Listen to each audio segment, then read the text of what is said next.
غفر له ما تقدم من ذنبه. تو اللہ تبارک و تعالیٰ نے فرمایا، اللہ کے رسول نے فرمایا کہ اس کے لیے آج کی عید کا یہ خوشی کا دن ہے. اور جو لوگ روزہ ہی نہیں رکھتے رہے، نماز کی پابندی نہیں کرتے رہے، ڈکائی کے ساتھ ادھر ادھر کھاتے رہے، چوری چھپا اپنا روزہ توڑتے رہے، ان کو اس سے کوئی مطلب نہیں تھا، نماز کی پابندی نہیں تھی، اللہ کے رسول فرماتے ہیں اس کے لیے عید کی کوئی خوشی نہیں. خوشی ان لوگوں کے لیے ہے جس نے رمضان کے روزے رکھے. ومن قام رمضان ایمانا واحتسابا غفر له ما تقدم من ذنبه. اس نے رمضان کے روزے رکھے، اپنے رب العالمین سے اپنی مغفرت کروا لی، تراویح کی نمازیں پڑھی، اور من قام رمضان ایمانا واحتسابا غفر له ما تقدم من ذنبه. اور اسی طریقے سے اس نے تراویح میں پوری نمازیں پڑھتے ہوئے اپنے رب العالمین سے دعائے مغفرت کرتے ہوئے اللہ سے اپنی مغفرت کروا دی. ومن قام لیلۃ القدر ایمانا واحتسابا غفر له ما تقدم من ذنبه. آج عید کی خوشی ان لوگوں کے لیے ہے جنہوں نے شب بیداری کی،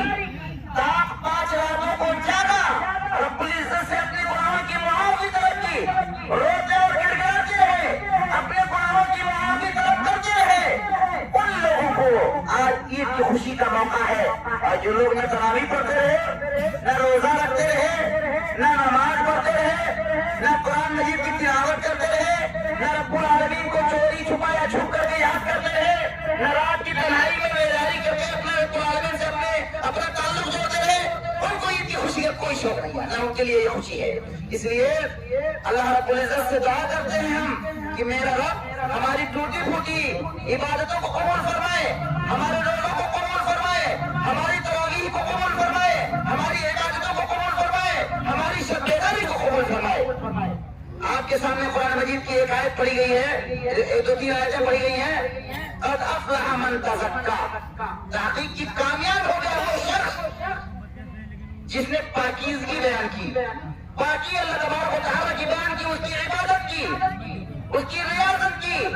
اس کی بندگی کی، اس کی اطاعت و فرما برداری کی، اس کے بتائے ہوئے طریقے پر اپنی زندگی گزارتا ہوں. رمضان کے مہینے کے ایک ایک وقت، ایک ایک دن اور ایک ایک لمحے کو اللہ کی عبادت کو سامنے رکھتے ہوئے اپنی زندگی گزارتا ہوں. تو ایسے شخص کے لیے اللہ تبارک و تعالیٰ قد افلح من تزکا، وہ شخص کامیاب ہو گیا، کامیاب ہو گیا، فائدہ ہو گیا، اور وہ پاس ہو گیا جس نے پاکیزگی بیان کی، پروردگار عالم کی، جس نے عبادت کی، جس نے بندگی کی، جس نے تقدیس و تحمید کی، جس نے اس سے رو کر کے اپنے گناہوں کی معافی طلب کی. قد افلح من تزکا وذکر اسم ربہ فصلی، اور اس نے اپنے رب کو یاد کیا، اپنے رب کے نام کو یاد کیا، اپنے رب کی بندگی کی، اطاعت و فرمانبرداری کی، اس سے اپنے گناہوں کی معافی طلب کی. وصلی، اور وہ نماز پڑھتا رہا، نماز کی پابندی کرتا رہا. کیا پتا چلا کہ آج کی عید کی خوشی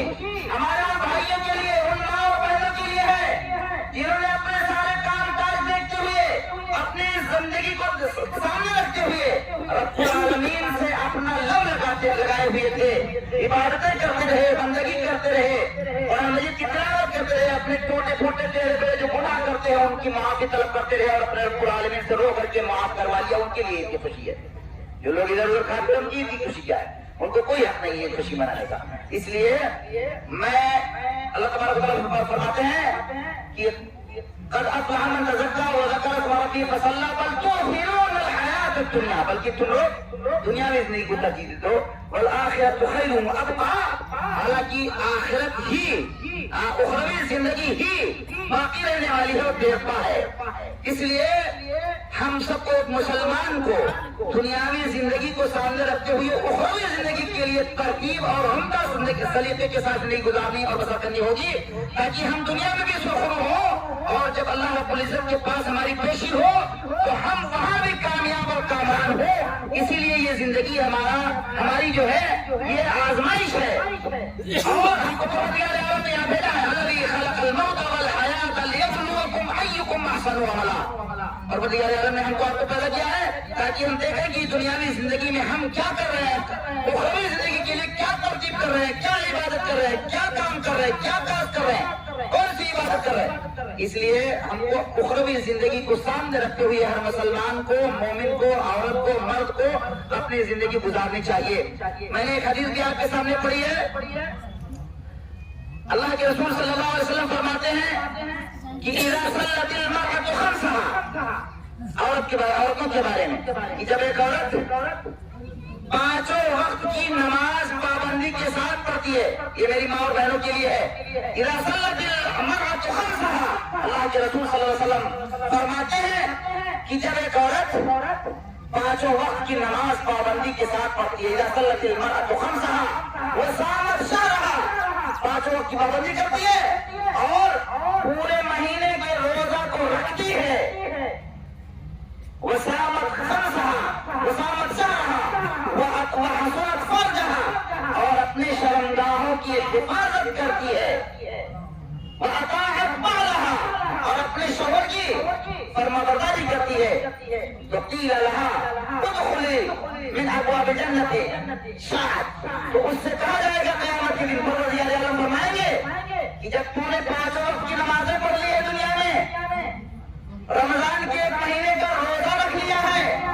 اپنے شوہر کی اطاعت و فرمانبرداری کر کے آئی ہے، اپنی عزت و آبرو کی حفاظت کر کے میرے پاس آئی ہے، تو میرا رب کہے گا ان سے، ان ماں سے ہمارے، ان بہنوں سے ہمارے، کہ تم جنت کے جس دروازے سے بھی چاہو تم داخل ہو سکتی ہو۔ اس لیے ہم اپنی ماں اور بہنوں کو یہ سبق دینا چاہتے ہیں، یہ درس دینا چاہتے ہیں، یہ بتانا چاہتے ہیں کہ آپ کی زندگی کے یہ 4-5 اصول آپ اپنا رکھیں، آپ کو جنت میں جانے سے کوئی روک نہیں سکتا۔ آپ 5 وقت کی نماز پڑھیں، اپنے شوہروں کی اطاعت و فرمانبرداری کریں، رمضان کے مہینوں کے روزے آپ نے رکھ لیے ہیں،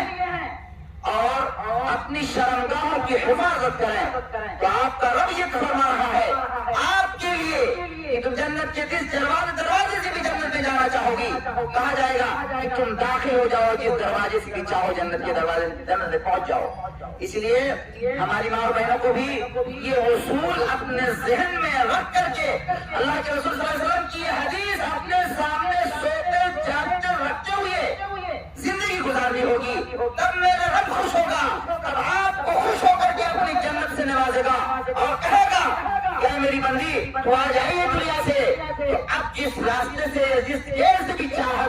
تو جنت میں چلی جا، ہم نے جو تم کو بتایا تھا، جو تم کو فرمایا تھا اس طرح سے نہیں گزار، تو تو نے وہ کر کے میرے پاس آئی ہے، تو جنت کی تمام نعمتیں تیرے لیے ہے، جنت کی تمام آشائشیں تیرے لیے ہے، جنت کی تمام جو ہے پھل تیرے لیے ہے، اور جنت کی تمام خوشیاں تیرے لیے ہے۔ اس لیے رمضان چلا گیا اور آج یہ آخری دن ہے، اب ایسا نہ ہو کہ آپ نماز چھوڑ بیٹھ جائیں، یہ سب کو پیغام ہے، اپنے بھائیوں کو بھی، اپنی ماں اور بہنوں کو بھی، کہ رمضان چلا گیا اس کے مطلب یہ نہیں ہے اللہ تبارک و تعالیٰ کے سارے شیاطین اور سارے جن چھوڑ دیے گئے، جو پابند سلاسل تھے، جو جیلوں میں بند تھے اللہ رب العزت کے، آج وہ نکل چکے ہیں، ان کو گیٹ سے نکال کر باہر کر دیا گیا ہے۔ اب دیکھنا ہوگا کہ وہ اپنے دوستوں کو کس طرح ان کے اوپر قابض ہوتے ہیں، وہ کتنی نمازیں چھڑاتے ہیں، کتنا غلط کام کرواتے ہیں۔ اس لیے شیطان عدو مبین ہے، کھلا ہوا دشمن ہے ہمارا اور آپ کا، یہ جنت سے اسی لیے نکالا گیا ہے کہ اس نے میرے باپ کی سجدہ کو سجدہ نہیں کیا، اس نے کہا کہ اللہ تبارک و تعالیٰ نے کہا کہ تم آدم کو سجدہ کرو، وَإِذْ قُلْنَا لِلْمَلَائِكَةِ اسْجُدُوا لِآدَمَ فَسَجَدُوا إِلَّا إِبْلِيسَ، اس نے کہا سجدہ نہیں کرے، تو نے اس کو مجھ کو آگ سے بنایا، آدم کو مٹی سے بنایا، اس لیے آگ کی خاصیت ہے اوپر جانا، مٹی کی خاصیت ہے نیچے آنا، اس لیے میں مٹی کے بنائے ہوئے انسان کو میں سجدہ نہیں کر سکتا۔ اللہ تبارک و تعالیٰ نے اس کو وہاں سے نکال بھگایا، کہا تو جا قال فاخرج منها، تو نکل جائے یہاں سے۔ جب وہ نکلا تو بہت تفصیل ہے قرآن کے اندر، قرآن کی آیتیں بڑی بڑی ہیں، اس نے کہا کہ